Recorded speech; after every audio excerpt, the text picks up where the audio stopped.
Hello, তো নমস্কার বন্ধুরা, তোমাদের জন্য মালগাড়ি স্কোয়াড গার্ডে ভ্যাকান্সি আছে।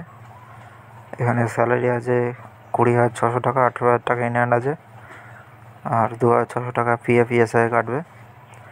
থাকা খাওয়া টোটালি ফ্রি আছে এবং এটা ইন্ডিয়ান পেরোলে আন্ডার কোম্পানি পেরোল জব আছে, এটা গভর্নমেন্ট জব না। ঠিক আছে, তো যারা কাজ করতে চাও নিচের দেওয়ার নাম্বারে হোয়াটসঅ্যাপ করো, অতি সত্ত্বর যোগাযোগ করো। লিমিটেড ভ্যাকান্সি আছে এবং তোমার পুরো টাকাটাই সেভ হবে এখানে। এবং পার ট্রিপে 700 করে এক্সট্রা, ওটা 700 টাকা করে এক্সট্রা দেওয়া হবে পার ট্রিপে। ধরো তুমি একটা গাড়ি যেখান থেকে ট্রিপ শুরু হলো এবং যাওয়ার সময় তোমাকে 700 টাকা পেমেন্ট করে দেবো, ওটা এক্সট্রা। ওটা হিউজ এক্সট্রা ইনকাম আছে। তো যারা করতে চাও অতি সত্ত্বর যোগাযোগ করো, নিজের নাম্বারে হোয়াটসঅ্যাপ করো।